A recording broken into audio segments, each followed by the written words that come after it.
Hello, welcome to everyone on behalf of Alom Academy. প্রিয় শিক্ষার্থী বন্ধুরা, আশা করি তোমরা সবাই ভালো আছো। এই ভিডিওতে আমি ষষ্ঠ শ্রেণীর পঞ্চম সপ্তাহের গণিত বিষয়ে 3 নং প্রশ্ন নিয়ে আলোচনা করব।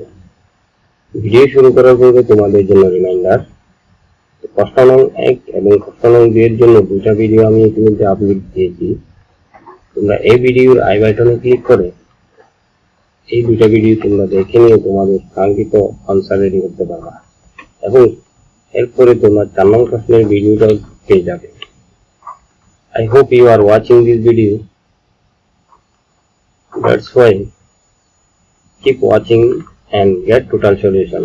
So without wasting any more time, I am going to start my tutorial with computer speed.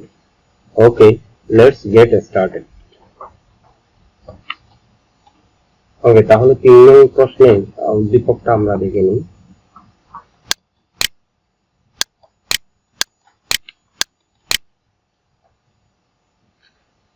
যোগ বিয়োগ গুণ ভাগ অর্থাৎ প্লাস মাইনাস ইনটু ডিভাইডেড এই চিহ্নের সাহায্যে বা ডিভিশন এই চিহ্নের সাহায্যে লেখো। অর্থাৎ এই চিহ্নগুলো ব্যবহার করে 5টা প্রশ্ন দিল। এই 5টা প্রশ্নের উত্তরগুলো তোমরা এই 4টা অর্থাৎ প্রক্রিয়া চিহ্ন এই চিহ্ন 4টা ব্যবহার করে আমাদের এই 5টা প্রশ্নের উত্তরগুলো রেডি করতে হবে। হ্যাঁ, প্রশ্নে কি দিল একটু দেখে নিই। x এর 7 গুণ থেকে y এর 3 গুণ বিয়োগ।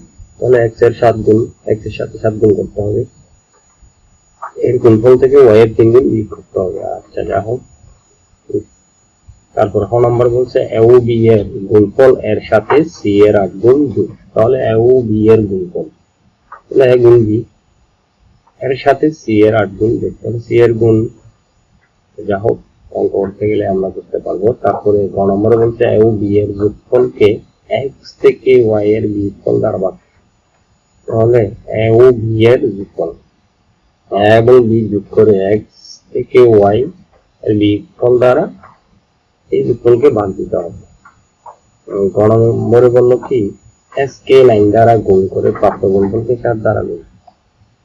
একটি সংখ্যার দ্বিগুণ এর সাথে অপর একটি সংখ্যার দ্বিগুণ যোগ। ওকে, তাহলে শুরু করা যাক। প্রথম প্রশ্ন দিয়ে শুরু করি। x এর সাথে x এর 7 গুণ থেকে y এর 3 গুণ যোগ। তাহলে প্রশ্ন মতে x এর 7 গুণ সমান x গুণ 7 বা x এর 7 গুণ x গুণ 7 বা x into 7। তাহলে সমান সমান কি হয় 7x। আবার y এর 3 গুণ, তাহলে y এর 3 গুণ সমান কত হয় y গুণ 3 সমান সমান 3y। ঠিক আছে, তাহলে করতে বললো কি এই দুইটা ফলাফলের বিয়োগ করতে বললো। তাহলে এদের বিয়োগফল সমান কত হয়, তাহলে 7x minus 3y। ওকে, তাহলে ক নং প্রশ্নের উত্তর আমরা পেয়ে গেলাম। তাহলে ক নং প্রশ্নটা এখন দেখে নিই। ক নং প্রশ্নে বললো a ও b এর গুণফলের সাথে c এর 8 গুণ যোগ। তাহলে a ও b এর গুণফল, প্রশ্ন মতে a ও b এর গুণফল সমান a গুণ b সমান সমান ab। ঠিক আছে, এখন c এর 8 গুণ, আবার তাহলে c এর 8 গুণ সমান c গুণ 8 বা 8 সমান সমান 8c। ঠিক আছে, করতে বললো কি এদের যোগফল, তাহলে যোগ করতে বলছে। তাহলে এদের যোগফল সমান কত হবে ab প্লাস 8c। খুবই ইজি আনসার। তাহলে ক নং প্রশ্নের উত্তরটা আমরা পেয়ে গেলাম। তাহলে এখন গ নং প্রশ্নটা দেখে নিই। গ নং প্রশ্নে বললো a ও b এর যোগফলকে x থেকে y এর বিয়োগফল দ্বারা ভাগ। তাহলে a ও b যোগ করতে হবে। হ্যাঁ, এরপর আরেকটা কাজ করতে হবে, x থেকে y এর বিয়োগফল অর্থাৎ x থেকে y বিয়োগ করতে হবে a ও b এর যোগফলকে, তাহলে x থেকে b এর বিয়োগফল দ্বারা ভাগ করতে হবে। ওকে, তাহলে প্রশ্নের মতে a ও b এর যোগফল সমান আমরা জানি a প্লাস b। আবার x থেকে y এর বিয়োগফল সমান x মাইনাস b। ঠিক আছে, তাহলে আমাদের যে উত্তরটা নির্ণয় করতে হবে সেটা হচ্ছে এইটা দিয়ে এটাকে ভাগ করতে হবে। ঠিক আছে, তাহলে এদের ভাগফল সমান a plus b by x minus y। তাহলে গ নং প্রশ্নের আনসারটা আমরা পেয়ে গেলাম। ওকে, তাহলে এখন ঘ নম্বরটা শুরু করি।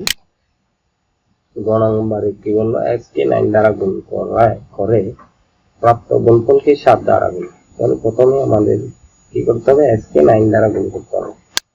ওকে, তাহলে প্রশ্ন মতে এক্স কে 9 দ্বারা গুণ করলে হয় কত হয়, এক্স গুণ 9 বা এক্স ইন্টু 9 ইকুয়াল টু কত হয়, 9। তাহলে এই যে গুণ করে আমরা গুণফল কত পেলাম, 9x পেলাম। তাহলে 9x কে কি করতে হবে, 7 দ্বারা গুণ করতে হবে। ওকে, 9x কে 7 দ্বারা গুণ করলে হয় কত, 9x গুণ 7 বা 9x ইন্টু 7 সমান সমান, তাহলে এখানে সহগে গুণ করলে কত হয়, 9 আর 7 গুণ করলে 7 9 63 আর x। ওকে, তাহলে ঘ নং প্রশ্নের উত্তরটা আমরা পেয়ে গেলাম। ওকে, এখন লাস্ট প্রশ্নের উত্তরটা আমরা দেখে নিই, প্রশ্নটা দেখে নিই। একটি সংখ্যার দ্বিগুণের সাথে অপর একটি সংখ্যার 3 গুণ যুক্ত। তাহলে এখানে একটি সংখ্যার দ্বিগুণের সাথে অপর একটি সংখ্যা, এখানে কোন সংখ্যা সেটা বলে নাই, উল্লেখ করে নাই। তাহলে যদি এরকম সংখ্যার কথা উল্লেখ না থাকে, সংখ্যাটা যদি দেওয়া না থাকে, তাহলে অজ্ঞাত সংখ্যা হিসেবে আমরা ধরে নিই কি এক্স বা ওয়াই জেড এগুলো ধরে নিই, ঠিক আছে। তাহলে মনে করি আমাদের প্রথম সংখ্যাটি সমান বা একটি সংখ্যা সমান এক্স ধরি। তাহলে একটি সংখ্যার দ্বিগুণ, তাহলে সংখ্যাটি সমান আমরা নিলাম কত, এক্স। তাহলে এক্স এর দ্বিগুণ সমান কত হবে, এক্স গুণ 2 সমান সমান 2x। হ্যাঁ, আবার অপর একটি সংখ্যার 3 গুণ, তাহলে অপর একটি সংখ্যা সমান আমরা ধরে নিই ওয়াই। তাহলে এর 3 গুণ বলছে, তাহলে ওয়াই এর 3 গুণ সমান কত, ওয়াই গুণ 3 সমান সমান 3y। তো এরপরে ফিনিশিং এ কি করলো, বলছে যোগ, মানে প্লাস করতে হবে, যোগফল নির্ণয় করতে হবে। তাহলে এদের যোগফল কত হয়, আমরা এদিকে 2x পেলাম এবং এদিকে 3y পেলাম, এই দুইটার যোগফল 2x প্লাস 3y। তাহলে ফাইনালি আমরা মূল প্রশ্নের উত্তরটাও পেয়ে গেলাম। ওকে, মূল প্রশ্নের উত্তরের টিউটোরিয়াল এই পর্যন্তই। আল্লাহ হাফিজ।